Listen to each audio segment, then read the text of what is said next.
Welcome to another episode of The Brand Called You, a podcast and podcast show that brings you leadership lessons, knowledge, experience, and wisdom from thousands of successful individuals from around the world. I'm your host, Ashutosh Garg, and today I'm delighted to welcome a very accomplished marketing guru from Sydney, Australia, Mr. Darren Woolley. Darren, welcome to the show. Thanks, Ash. Pleasure to be here. Thank you. Darren is the founder and global CEO of Trinity P3 Marketing Management Consultancy, and he's an editor-at-large at Media Week Australia. So, Darren, before we start talking marketing, tell me a little bit about your own journey in brief. Well, Ash, I actually was one of those kids at school that my English teacher said, whatever you do, don't go into a profession where you have to put words down on paper to communicate. So I found myself following a science stream at secondary school and ended up doing a degree in applied science, working in medical research. My boss at the time was saying to me, you should do a PhD. And I just couldn't find a topic that I wanted to become a mile deep in, but only an inch wide as far as the topic went. And an opportunity came up to go into advertising. So midlife crisis at 26, I became a copywriter in an agency, a creative director, and then 23 years ago, saw an opportunity in the marketplace to start my own consultancy, which I've been doing for the last 2 decades. Amazing. And as they say, the rest is history. As they say. Wonderful. And Darren, how has your background in science influenced your approach to marketing strategy? It's a really good question, Ash, because a lot of people always, when they hear my story, say science is so different from marketing. And in actual fact, it's not that different. There's a huge amount of creativity in both science and marketing that is driven by human curiosity. And I think anyone that is curious about the human condition will find a great career in marketing, because that's really what it's about, is trying as much as you can to understand people, which are a fascinating topic. And I think it's the curiosity, but also the desire to test and learn is what has driven most of my strategies going forward in marketing, because it's about observing, making a hypothesis, putting it to the test, and then learning from the results, good, bad, or indifferent. Very interesting. So let's now move to Trinity P3. Tell me the philosophy behind Trinity P3 and what is behind this unique name, and how does it differ from other consulting firms? Well, look, I'm glad you picked up on the name, because it was actually originally P3, and that stood for helping people achieve their commercial purpose through the creative process. So that was the 3 Ps. But when we started, we thought our marketplace was marketers and their agencies, but it quickly evolved that there was a third party increasingly involved, and that was finance through the role of procurement. So we had this unholy trinity of procurement, marketers, and agencies. So we changed the name from P3 to Trinity P3. And really the purpose, and we state this with every client that we work with, our sole purpose is to improve the outputs and performance of their marketing. Fascinating. And, based on all the work that you do with so many different organizations, what, in your view, are some of the common mistakes a lot of companies make when it comes to marketing and marketing strategy?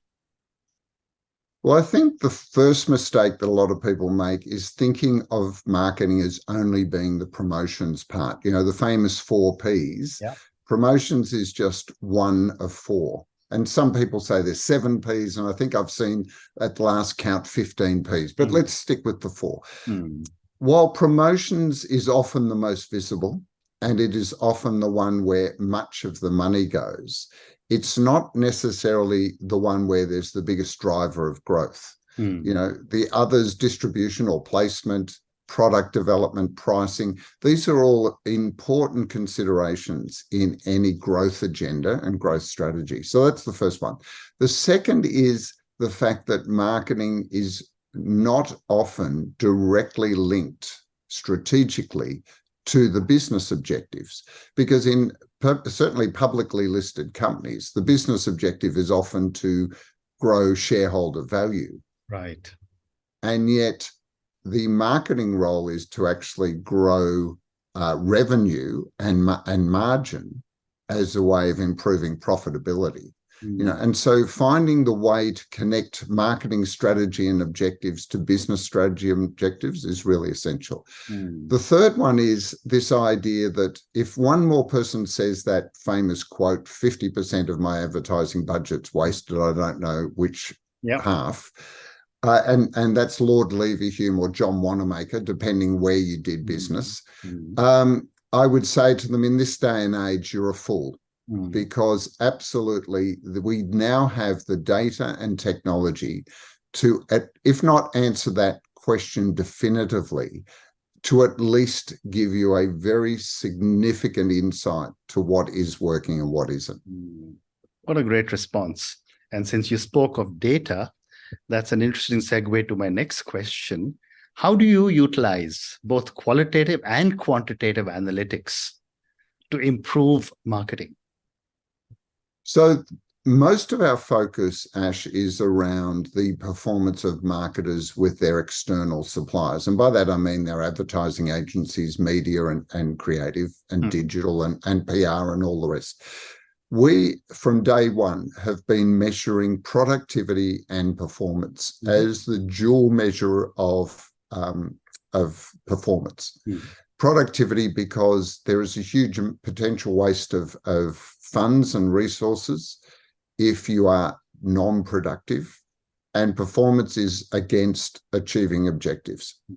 We do that by collecting huge amounts of data with all of our clients and using that to then create hypotheses, which we then test on a client-by-client basis to the point that we have quite a robust model for actually being able to project resource utilization and performance. Very interesting.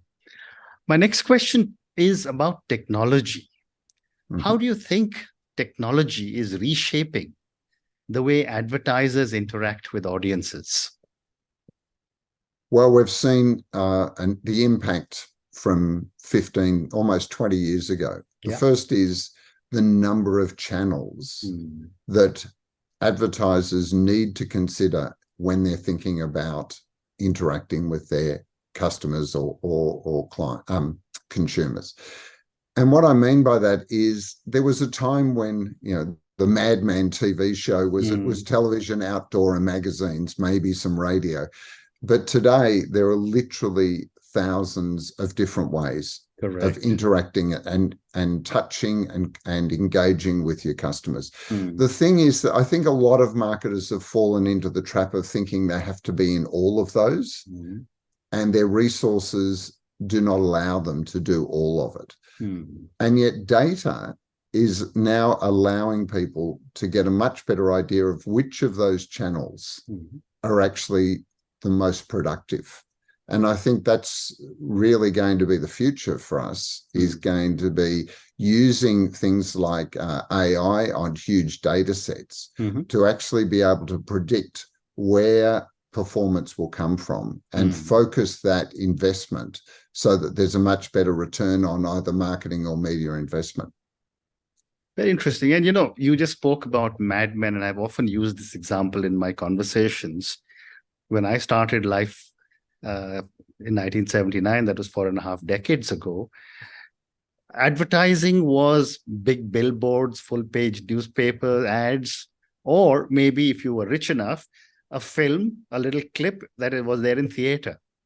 Now the entire paradigm has changed completely. And as you very rightly said, there are hundreds of opportunities available. How does a brand manager, along with their agency, select which media to be on? Well, look, it's interesting because there is a huge amount of data available for all of those. But as I alluded to or stated earlier, I think the first thing that marketers need to get back to is testing and learning, and doing a series of contained short-term tests on individual channels to just look at what is the engagement level. You know, and that's really what this is about. The first thing is that we have to get attention. We then have to engage the viewer or in that message, and then see how that changes behavior. Now, there's data available for all of those. If we started measuring that, because one of the things I've noticed is as the pace and volume of work has increased due to technology, the time taken to stop, review and reflect on what's working and what isn't has virtually disappeared, because people are moving on to the next project without actually getting the lessons of the current project. Right. You know, right. Very interesting. The other question I wanted to ask you was that in a market which is so culturally diverse as Australia, what are the marketing challenges agencies like yours face to address multiple cultures? Yeah, and look, it's one of the things that I love working globally is that the Europeans think they have a very diverse set of cultures in Europe. But I'd have to say Southeast Asia would be the most diverse region in the entire world. And I think that anyone that can actually solve that issue in Southeast Asia of how to market, you know, I think Thailand, someone said to me, there's over 20 different dialects or languages in Thailand. So, you know, when you're talking about complexity, the thing is, globally or regionally, one thing to do is to try and get to what is the core of being a human being and get people to respond on the things that make us, that we share, our human commonality, or to go the other direction and really target individual cultures with messaging that is specifically customized into those cultures. But there is no mid ground. There is no tokenism in between. It's either one or the other. But when you look at, say, a global brand, which is going across multiple cultures, where something positive in one culture may not necessarily be positive in another, how do you as an agency, or how does an agency or a brand manager address these big cultural challenges? Yeah, I think the big issue there is we've seen particularly the big consumer packaged goods companies take one ad and make it into 5 different executions. Correct. With stereotypical visible casting, you know, so someone that looks Pan-Asian, someone that looks Northern European, someone that, you know, and so on and so forth. I think increasingly that's seen as tokenism. You know, while representation is important, and I think cultural casting is important to represent the audience, I don't think tokenism's appreciated. And so I think that the best global advertising and the agencies that do it really well are the ones that really try to find that human insight rather than a cultural insight. Fascinating. Thank you. My next question is on sustainability and the young consumer, you know, the millennial, the Gen Z, and now Gen Alpha. They're very conscious about sustainability as compared to boomers like me when we started our careers. How do you approach this whole concept of sustainability in your marketing campaigns, and why has it become so important in today's world?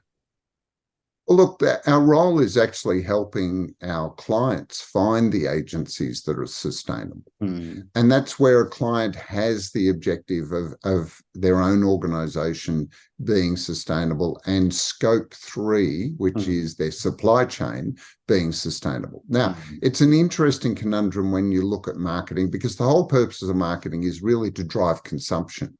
And driving consumption could be argued is the antithesis of sustainability. It certainly drives economic sustainability, right, but not environmental sustainability. But let's be honest, I think most consumers are wanting to do business with organizations who are making an effort to reduce their environmental impact. Any human activity will have some negative impact on the planet. right? Right. But where an organization and their supply chain is making real tangible steps to minimize that as much as possible, I think people are attracted to that. I think rushing out and saying we're zero net emissions and we're carbon neutral and those terms still raises a huge amount of skepticism. And I think the average consumer is not falling for it. They would rather you say we're working towards it, we've got an objective of being there by 2040, and these are the tangible things we're doing, rather than making these ridiculous potential greenwashing claims as a way of getting short-term gains. Fascinating. Sorry, long answer. No, but it is response. a complex issue. Absolutely, but great response. Thank you. My next question is that I'm going to ask you to look into your crystal ball and say, what emerging trends should marketers be aware of in the next 5 to 10 years? It's interesting when we start talking about trends, because first of all, I don't think anyone has the crystal ball, but because if they did, they'd be retired by now. They would have made their fortune and given and retired to an island somewhere. But certainly the most exciting trend that's happening is artificial intelligence, and I know everyone's talking about it. And a lot of people are talking about generative AI, which is generating content, and that's exciting, but it's not, to me, that's not the main game. The main game is going to be predictive AI, being able to finally get a much more informed view from the huge data sets that we have available. What is working and what isn't? What's the trend? Where are consumers moving to? Even not just in response to advertising, but product innovation, and being able to use AI in a way that enhances human creativity and innovation rather than just generating more content. Because I think, I don't know about you, but I think the world's awash with content, some good, some bad. But if we could use AI to actually generate more of what people want and stop wasting our resources generating things on what they don't want, I think that has to be a positive for human beings. Well said. And, AI is something which really has taken the world by storm. The jury is still out on how we as human beings can use it. But that is a whole new learning curve I think all of us are going through. But Darren, I have 2 more questions for you. My next question is that given all the work that you've done, can you share an interesting case study where Trinity P3 delivered exceptional value for a client? And I don't want any names, of course. So it's interesting because when we work with procurement, they think exceptional value is cost reduction. Okay, yes. Right. And yet we often, acting with the marketers, say, well, the other measure of value is increased performance or reinvesting the savings from one area to another. Possibly the most interesting project I've done in the last 3 years. So, at the back end of the world pandemic, but was working with a group of procurement people in pharmaceuticals. And their role had been largely to control the marketing buying and with a view to reducing the cost. And we're engaged to help them identify how many other areas they could actually engage marketing to improve the value proposition. Now, it was really interesting because once we got their mindset out of cost reduction into performance enhancement, we opened up this whole area where procurement can start to play a role hand in hand. In some ways, think of it as, I know the metaphor or the model's been debunked, but the left brain, right brain, allow the marketers to be much more focused on innovation and ideas, and the procurement team not be there to just cut costs, but actually build financial models and performance models and do the analysis. In doing that, we actually completely transformed the relationship between the marketing team and the procurement team. And so I'd say, can I put dollar values on it? Not in the short term, but I think in the long term, it's going to build a much more accountable and high-performing marketing approach by actually integrating procurement in there as a commercial partner and not just a cost controller. Amazing. Thank you. Great response. And my last question to you, Darren, and this is for the thousands of people who will listen to our conversation. A lot of them are very young people. And since you're a marketing person, 74% of our viewers and listeners are under 34. What would you say are 3 lessons a lot of young viewers and listeners who are startup entrepreneurs should take back from our conversation? Okay. And look, these are lessons that I've learned because I was a late starter. I started my business when I was 39. You know, and the thing that I've learned is, first of all, ask lots of people for their opinion, particularly those people that you admire or value, and consider the advice they give you, but always make your own decisions. You always have to have your own decision built into whatever you do. Okay. The second thing is, don't expect instant solutions. Nothing ever happens. I love that. I think it was Jack Nicklaus. They said, you're so lucky. He said, it's funny, the more I practice, the luckier I get. And I think that applies to everything in life. Yeah. If you keep turning up every day and get on the course or on the court and keep playing the game, then things are going to happen for you. Yep. The people that sit there and say, well, I'm waiting for things to happen are the ones that invariably get disappointed. Yeah. And the third one is that a lot of businesses talk about how their people are their most important asset. I think that's the wrong thing. I've always said that the people I work with are adults and I should treat them like adults. That you get the best performance from your team when you treat them as equals and treat them with the respect they deserve. Yeah, because people will always rise beyond your expectations when you do that. But when you try and control them or treat them as if they're children, they'll just live up to that expectation. Well said. And I've always found that the people I work with have always never let me down. In fact, sometimes surprised me with their innovation, their thinking, and their ideas. Well said. And on that note, Darren, and your 3 amazing lessons: ask lots of people their opinions, but make your own decision. Second, you said, well, there are no instant solutions. There are no get-rich-quick schemes. These are my own words. Keep going, keep practicing. And the third one you said, which is so important, treat people like equals, give them the respect, and they will perform. Thank you, Darren, for speaking to me about your journey. Thank you for talking to me about Trinity P3 Marketing Management Consultancy and so many different aspects of marketing and communication and advertising. Thank you again and good luck. Thank you, Ash. It's been an absolute pleasure. Thank you for listening to the Brand Called You videocast and podcast, a platform that brings you knowledge, experience, and wisdom of hundreds of successful individuals from around the world. Do visit our website www.tbcy.in to watch and listen to the stories of many more individuals. You can also follow us on YouTube, Facebook, Instagram, and Twitter. Just search for the Brand Called You.